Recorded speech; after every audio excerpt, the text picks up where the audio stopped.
Why? Why another march to the town centre of Luton? Well, it's twofold, really. It's firstly, it's a celebration of 3 years of us existing, and secondly, because there are still massive ongoing problems within Luton town as far as Islamic extremism goes, and Luton Borough Council's inability and ineffectiveness to deal with these. What do you mean their inability and ineffectiveness? I mean, they've set up so many groups across the town. We've got Love Luton, for example. We were speaking earlier to Safa Khan from the Faith Council, who says all groups have come together. We're all working together, and it's just a small minority of extremist views, such as yours, and such as a small group of minority Muslim views as well, which are spoiling things for everybody else. No, not at all. We're not extremists, not by a long shot. We're a symptom of extremism. We were formed because of extremists, because of Islamic extremists in Luton.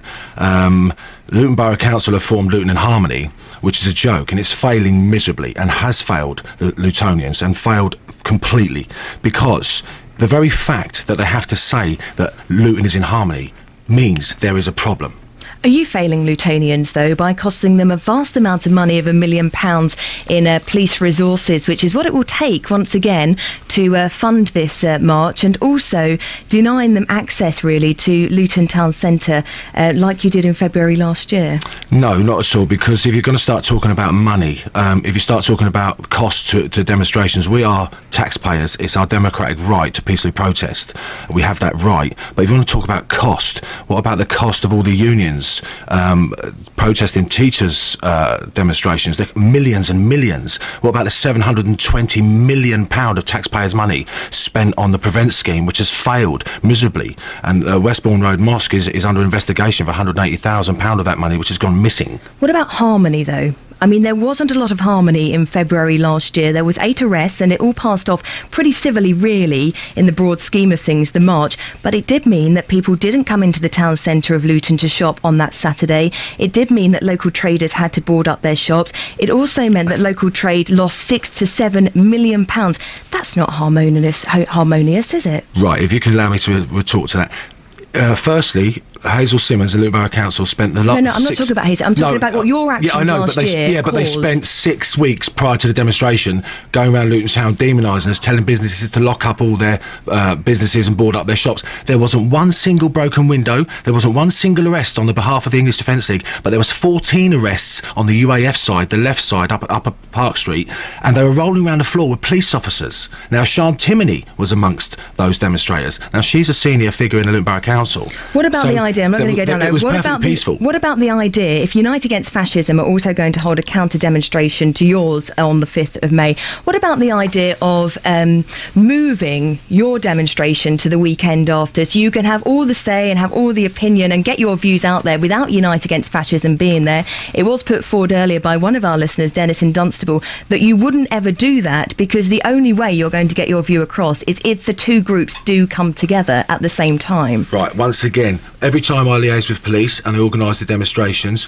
we ask for no line of sight with the opposition, but they always ask for line of sight because they want the confrontation. We don't want the confrontation.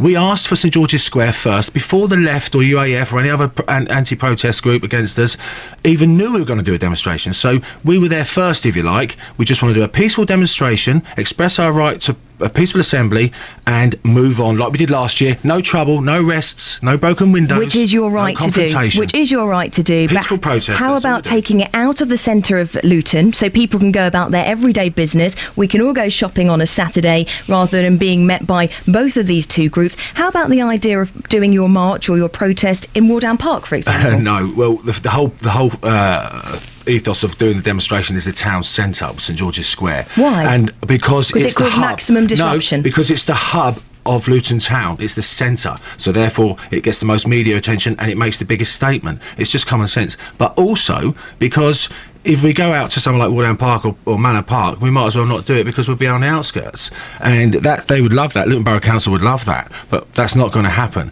And most people in Luton will be at the demonstration. And even if we weren't in St George's Square, most people wouldn't come into town because the police will have the town locked down anyway. So it's a double-edged sword. So it's not even an argument, really. Kevin, I'm going to leave it there. It was a broad statement to make that most people in Luton will be at the demonstration. They will be. I'm sure there'll be We're coming down the road. A lot of people who will deny that. 81333 on the text, starting your message with 3CR. Kevin Carroll, senior EDL activist for Luton. Many thanks. Many thanks to you. Let's talk to the leader of Luton Borough Council, the Labour leader Hazel Simmons, who joins us from our radio car. Morning to you, Hazel. Thank you for joining us this morning. Mike Colborne, we heard earlier from the Beds Police, his chief superintendent, hopes for business as usual in the town. Will it be? We'll do our best to make sure it is. It's very unfortunate that EDL have decided to do a march, particularly at this economic time when businesses really need to stay open and sell their goods, and we need to keep jobs. And you know that from what you've talked to this morning, that the effect on the businesses of any march in the town centre is catastrophic. Although, therefore, they were arguing against it. But presumably, you're not saying, as a leader of the council, that no marches should take place in Luton town centre. They take place in many towns and cities across the country every weekend. I'm saying that I may not personally agree with anything that EDL say, but they have a right under our democratic process to demonstrate, and that can be facilitated both by the council and the police. But why should their march affect the human rights of the rest of the town? Why can't the town centre remain clear and allow people to go shopping, keep our businesses open, and keep business as possible as best as we can on an event of a day like today? Because marches do, when we have the big events and the big marches in London, in Birmingham and elsewhere, where things are very either well attended or where there is a big police presence, life doesn't go on as usual, and that's what happens in a democratic country. It happens in every town, in every city in the country. That may do, but we are in very economic difficult times at the moment, and everybody should be aware of the effects of these on the Mall lost £1 million last year through the demonstration. Now we're in difficult economic terms. This could affect the businesses and their jobs, and for me that's got to be a priority. We've done a community impact assessment with the local businesses and the local community, and 9 out of 10 people say that A, the march shouldn't go ahead, but B, if it does go ahead, it should not be in the town centre. We've taken that up with the police and they're listening to that argument. Let's talk about the future, because we heard earlier from Zafar Khan, who you'll know well, Luton Council of Faiths, and he was talking about his feelings on the matter. He said, of course, in the country we're in, this kind of march has to go ahead as a right, but he also maintained that dialogue was very important. Dialogue with all sides, with the people you agree with and, of course, with the people you disagree with too. Do you agree? I think that the Luton Council of Faiths have done a good job on trying to maintain dialogue with EDL. Do you agree that the council should be too? No, I'm not prepared to talk to EDL. They are a racist organisation. Why do you say they're racist? Because they are. Everything they say is racist. They're a legal organisation. You would imagine if racism was such a clear point, then like some other organisations which have also been decreed as racist have been outlawed. My officers do talk to EDL. They talk to them all the time as a council. Of course we do. Right. We have a safety group that they liaise with. So my officers, as the police, will talk to them in our official capacity. I personally will not. But do you think that's an odd position to take? Because in a sense, on the one hand, you're saying that it would be great if these kinds of marches didn't take place. And on the other side, you're saying, I'm not prepared to engage in any discussion whatsoever. If a discussion might bring you two closer together, wouldn't that help everybody, including the businesses who you were saying who've lost millions? Some of the organisations have tried to sit down with EDL and have conversations. That has not been very easy, I believe. But you haven't tried? No, I have not tried. And you're not prepared to try? No, I personally am not, but I don't have any issues around other people talking to them. But isn't that a problem? Because you're the leader of the council and you're saying, as the leader, that you're not prepared. So why would anybody who works under you be thinking that it's a good idea? They have a statutory duty to talk to people, and of course they do. But and I would never stop anybody. My chief exec has sat down with EDL and had a conversation.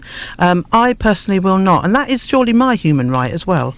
Well, it is your human right, perhaps as an individual, but as a leader of the council who's concerned about the future and financial stability of a town, maybe listeners might question that as a human right. Well, people, there's many groups in the town that don't sit down individually and have discussions. How many are you worried about when they're marching?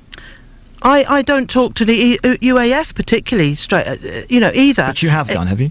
No, I haven't sat down and talked with UAF. No, I haven't. Do you think that's not a good idea also? I mean, if there are two groups who continually march in the town centre of Luton, and then is written up about in many of the national papers concerning many people in Luton about the way their town is being portrayed, wouldn't the first thing a leader of a council do is to sit down with those two people and find out what they want, why they're doing it, and see if you can work out a way of maybe getting them to go to Stockley Park?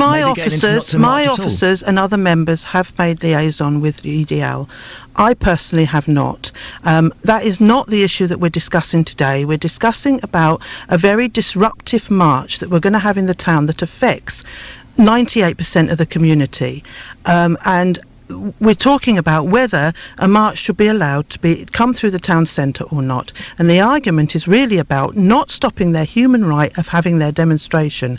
I'm perfectly happy for my officers to facilitate that. What the argument is about is whether that march should be allowed to disrupt the lives of the vast majority of people who come into the town centre and shop and risk jobs and businesses that are in our town centre. That's the issue. And just lastly, debate here. What's your message to those people who are either thinking of going shopping on that day, or for those people who own shops and businesses regarding boarding up? Is the message board up and go home, or carry on as usual? I would ask all people to carry on as usual. We don't want the town centre shut on that day, and we're working with the organisations to not allow that to happen. It's good to talk to you this morning. Hazel Simmons, the Labour leader of Luton Borough Council, live from our radio cover. Get your reaction to both sides, from Kevin Carroll from the EDL, and indeed from Hazel Simmons, Luton Borough Council. Your thoughts? Heads, hearts and